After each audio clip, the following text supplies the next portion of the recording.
Okay, what's up YouTube? HPJ here, and I am coming to you guys today with pretty much a request video. I was asked about the various other combinations and archetypes that I've used over the years in combination with Harpies, and there is a lot. I am not even gonna lie. There is so many. Um, I even had to reach back into a lot of the things that I'd had to use because it has been a ton of things I've used over the years when it comes to just building this deck and going through a lot of the things um, that I've used in this deck. So yeah, oh boy, it's gonna be a lot. It's gonna be a beefer. I'm not gonna lie, it's gonna be a beefer. So let's get ready for the Harpie combo deck. Harpie combo video. That's pretty much what I'm titling this. I'm sticking with it. So I think just right off the bat, any combination that I've done, the main basis is Harpie Lady to summon Harpies in addition to any of the other archetypes, getting support from them and utilizing not only their abilities and some of their unique cards, but also using Harpies and their unique abilities. One of the biggest, of course, will be Harpy's Hunting Ground. Its effect to destroy cells and traps, and then just the new summoning in the cases of Harpy Chandler and stuff like that, and how she helped um, go through the newer age of Yu-Gi-Oh! Because it was a very different thing when Synchros hit the game, and it changed when Exceeds and Pendulum and all that came through. So this has started off. I think the biggest one, of course, is Harpies themselves, by themselves. No other support. And I think we're getting back to that now with the inclusion of Perfumer, Oracle, and Split Mirrors of Seduction and Elegant Harpy Lady. Now we're going back to where we can utilize our level 6s and our level 5s and higher monsters. Which is ironic because we don't have a level 5, but we have a level 6 and a level 7. And even Chandler under the control of if you control a dragon, she'll change her level from 4 to 7. So that flourishes into the level 7 or the level 5 or higher Harpy monsters and the utilization of their effects. So now that that is all said and done, let's go into some of the crazy combinations. When I look back into this game, I think the oldest thing that I've ever looked back at is Harpies with other winged beasts. I think just to say that that's how a lot of the decks were built, mainly around either your type, your attribute, um, and then you just threw in other combination of cards, whether it was stuff like Genzo, stuff like Maneater Bugs, was Morphing Jar, stuff like that. Those are generic things here and there.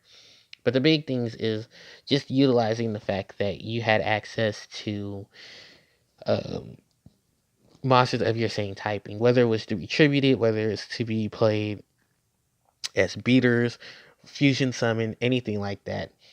You're sticking focus to your archetype. And I think at that point, in my point of the game at the beginning, was just basis off of that. Just fitting into my archetype, um, which was very small at the time, and then going into stuff like Blue Wing Crown, um, Red Skull Bird, Queen Bird, stuff like that.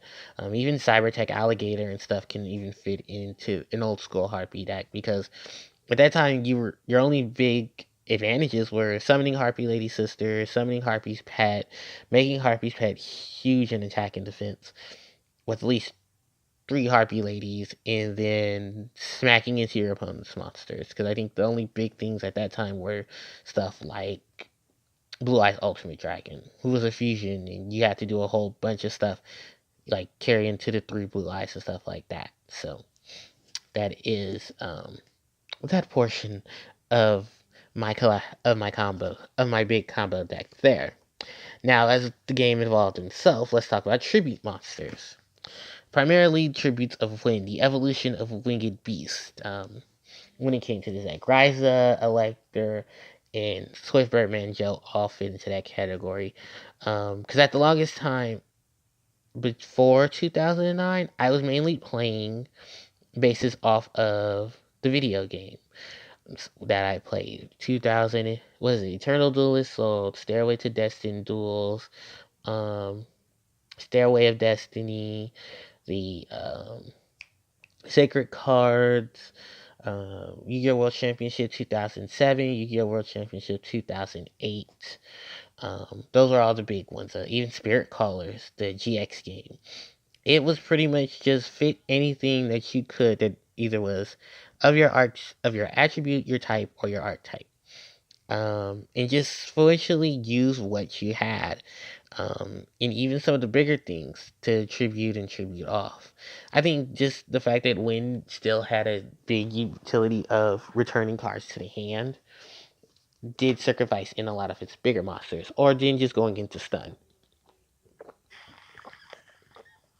Excuse me. So, um, stun for the most part, and by mean of stun is bouncing stuff back, negating effects, and then just overall making sure that your monsters were the ones on the board doing more than what your opponent could. And you did get that and see that through the evolution of Wind as an archetype itself. You didn't relatively see it grow till later on, but you do see it nowadays because of that evolution of growth. And I think one of the bigger things is people were mainly surprised is me tribute summoning a Harpie to summon a monster like Ryza, Swift Birdman, Joe, and just special summoning Elector. I mean, these were big monsters who you could utilize their effects off of. And because of their attribute in their typing, I mean, they fit right there into the Harpie deck. Still hoping that one day Joe gets his chance to be Harpie. Because you can't search for him in most cases, and a lot of monsters you can't search for do tend to clog up the deck. But overall, they did, when they needed to be, they need to be. And they did something well. If that makes any sense, because I might have been jumbling there. Alright, let's talk about our structure deck. Order of the Storm. Samorg, Bird of Divinity. This was right when we got Queen. This is right when This was when Hysteric Party came out, because Samorg was in the structure deck. Hysteric Party was in the structure deck. And the biggest thing about Samorg and Hysteric Party was Samorg inflicted 1,000 damage to each player during their respective end phases. If you had a spell or trap card in play, it was reduced by 500. So stuff like Hysteric Party reduced the amount of damage by 500. If you're playing the field spell, that's another 500. So you wouldn't take 1,000. And because of Harpie's Hunting Ground, your utilization of Harpie monsters, bam, you were pretty much taking out your opponent's back row. You were setting up for some work, and you were pretty much making sure your opponent had no way of getting around Samorg's effect. I think the biggest thing that hurt Samorg was Samorg summoning, that it couldn't be social summoned, it had to be social summoned using Wind, and you really at that point had to utilize monsters like Whirlwind Prodigy, who was a monster who counted for 2 tributes of a Wind monster instead of 1. Wind Effigy would have worked, but Samorg is not a normal monster. Samorg had to evolve into Anistry in order for that to happen, but even in Anistry was extremely slow, but just 200 points stronger than Bird of Divinity. Now, if we're going to go into evolution there, let's talk about Dark Samorg, and let's talk about Anti-Spell Fragrance. Anti-Spells has been seen a lot when it comes to Harpies, because you use and abuse Harpie's Hunting Ground with this card, forcing both players to set their spells before and waiting in turn to activate them. And then you had a monster like Samorg who came out and said, "Well, I'm on the field. Your opponent can't set anything. No, none of your opponent's cards can be set. No monsters, no spells, no traps. So you're already taking out their biggest defense, which is traps. Then you're also saying, if I flip it, it's anti-spell. In domination, there's no spells now.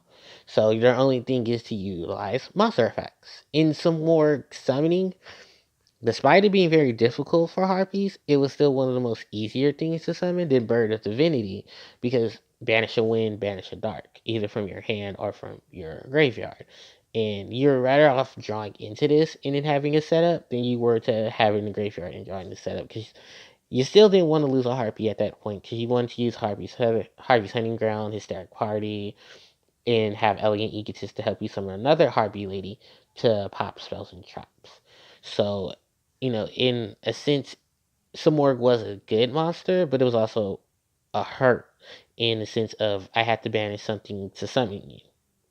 With anti-spell fingers in this combination, just the utilization of Harpies and a lot of the other winged beasts that came around the time Synchros came out did suffice in helping that situation. I think the one big one is we're going to talk about Black Wings. One of the biggest winged beast archetypes that started in the 5Ds era. Bam, here we go. We have a whole bunch of tuner monsters, synchro monsters. How do we summon them? You got to use a tuner, and it was a big challenge for me at the time. I just came back in. I was just learning a lot about the game itself, and it was, I think, one of the worst things that could have happened to me of coming back in right when the game mechanic changed. Not when a new mechanic came in. Oh, no, no. It was new mechanic, new change, and yeah, it was just not pretty. But I do have to say, Black Wings did help a lot. Because I did play a full Black Wing deck itself. And I think just overall, the sense of Black Wings and how useful they were to a lot of new players that were coming in, it was just more so of I'm combining two winged beasts to help me progress through. Whether it was good or bad, it was still, I'd say, one of my best and brightest moments, but one of my saddest moments. Because I had a lot that I could have potentially built if I didn't waste so much into Black Wings. But I never say Black Wings weren't my biggest achievement, because even when I came in, Black Wings were still tier. But Black Wings and Harpies just had a combination of themselves that really just didn't mesh well, um, ironically enough. And, as much as I love my winged beasts here and there, I think at that point, they were my biggest regret, um, overall. So, yeah. Following next to them is the Mist Valley. And Mist Valley were my other set of tuners, my other set of wind monsters that I could banish for some more summoning. And I honestly say these guys were more of my highlight, in terms of what I could do with them more than I could with Black Wings. Um, in just the overall sense, I had beaters, I had tuners. They were wind and winged beasts. Black Wings were just dark winged beasts. So I couldn't really search for them. I couldn't really utilize them as much as I wanted to. I think ultimately that's why I ended up building Miss Valley Black Wings, just because it was, Black Valley, as the deck was called, because it was more utilization that you could do with them than you could with the Harpies. And I think that's when the evolution of Miss Valley Falcon and Falcon's effect to bounce stuff back in and reutilize it. So, that's that whole array right there in its nutshell. And let's see. When it came to just other stuff, I think at that point, let's never forget the Sacred Crane in Summoner Monk. The rank 4, level 4 engine that Harpies had utilized, with in terms of a dark monster and another winged beast. And glad I have some Sacred Cranes, because I really did want to use Sacred Crane at a point. This is really hard to find some Sacred Cranes, but I have Sacred Cranes now. So an honorable mention is Reborn Tengu, because it is a wind monster, but it just, yeah, it's Tengu. Let's talk about this combination right here. Dragonides. And Dragonides were just wind dragons. You mostly seen a combination of them when it came to later on with Harpies, when it came to Harpie Chandler, and Harpie Chandler being um, changing her level from 4 to 7 and utilizing the Dragon engine. This middle one right here, Dragonity Dark Spear, has been a good ally good ally to Harpies because you contributed to such summon a winged beast from your graveyard that's level 4 or lower. Itself in its all was a tuner, and you can go into a lot of your synchro summonings. Kurseska, when the combination of Tempest allows you to synchro Chandler on the field, it on the field, there's a level 8 right there. So that is Dragoonity. I agree by itself, I think Dragoonity was a lot better. Stardust, Black Rose, Synchro Monsters, and Tuners. Another weird highlight of playing Harpies at that time was just all the damn tuners. Like, oh my god, there's so many tuners. Glowable, Play Shredder Zombie, Debris Dragon, Effect Veiler, Gale the Whirlwind, Miss Valley Soldier, Miss Valley Shaman. I mean, the amount of tuners, the amount of extra deck was just crazy.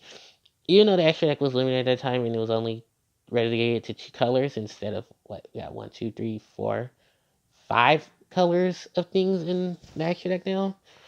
Yeah. Man, has this game evolved. Man, has this game changed, right? I was just summoning white cards out of my extra deck. Before I was summoning purples. Now I'm summoning blue. And yeah, and black cards, and it's crazy. Oh, it's crazy. But the secrets for the most part, Stardust, Black Rose, some of my bigger options, Scrap Dragon, Colossal Fighter. I mean, the list goes on. Allied Justice Catastrophe. Didn't think you'd hear that name in a while, huh? Vortex the Whirlwind, the one monster we thought would have been a great addition to Harpies, just turned out to be a flying Kamakiri for Winged Beast. Yeah. I had like 9. Easily got rid of them. Alright, so that's that portion of it. Before I actually leave off, just to talk about the Breeze in Glow Bulb, I actually did use the plant engine in Harpies. That was Glow Bulb, Bonfire Blossom, Spore, Dandelion, Debris Dragon. That was right around the time Exceeds came out. It was a big setup for Harpies, just because at the time you're only using any variation of Harpie Lady 1, 2, 3, normal monster Harpie Lady, and Cyber Harpie. You could fit in, you also had Queen, and then if you wanted to, you could have fit in Sisters, but at that point, Sisters was just more of a, she wasn't really used for anything at that point. So you had enough room to fit in all your other stuff, like you can fit in your tuners, you can fit in your Effect Veilers and stuff like that. Tour Guide from the Underworld, because when Exceeds came out, she was the biggest and the most costly monster there. But I think at that point, I had to sit back and really just evaluate what I was doing with Harpies at that end. But I did want to talk about the plant engine. Now let's move on to ninjas. Hanzo. When Hanzo came out, the evolution of ninjas, utilizing ninjas with cards like Harpies and utilizing them with the effects of a lot of, just going from a ninja into a winged beast, going into a Harpie from someone like Lady Ninja Yay, and just the overall new support that they ended up getting helped a lot because it helps defend some org. It helped put a lot of the bigger cards together and just overall use a lot of the bigger engine that a lot of people didn't think Harpies could really mesh well with a lot of decks, but Ninjas was one of the big ones that they could mesh with and work really well with. Let's see. I have one more before I break it into the next section because I'm actually going to do a 2-part to this. In the next section is, ironically enough, I can't believe this worked, the Chaos Harpie. It was a one-time thing, and I'm glad I only did it for one time because, oh my god, that was like, what was I thinking? It was so cloggy. It was so just bad. Like, oh my god, it was so much stuff in there. It was trying to summon Chaos Sorcerer in the BLS. You had stuff like a Vec Veiler, you had Summoner Monks. I trying to summon a Samorg. It was just maddening. And then it's like, here's Stargarden and track in case like some spectacular happened. It's just it's all over the place. It was a one and done. I never did it again situation with chaos, and I was just like, oh god. But bright side to it, it did lead me into making what variation of chaos did I play? Oh, I played Gallus Chaos and I played regular Chaos, and it those actually ended up winning me tournaments, ironically enough, and topping at locals because I went into Chaos, and Chaos at the time was getting a ton of support. I think the Chaos Dragon structure that came out because the time the ninja stuff came. We were still. It was a lot of things you could utilize. We were still actually getting off of the hurt that was ban of the plant engine, limit of the plant engine, and you were utilizing chaos as its own section. And then the reprints were crazy. So I picked up as much of the chaos stuff as I did, and I actually went into chaos for a while. So yeah, I'm gonna leave it off here because I'm gonna break this into two sections. And I want to not shove a whole bunch of it into like a 40-minute video. So this is part one of the Harpie combination video. I'll be back with part two. I hope you guys enjoy this. If you have any questions from pretty much 2000 all the way to 2013 of the combination of decks I ran, leave them in the comment section below. Thank you guys so much for watching, and HPJ signing out. Take care.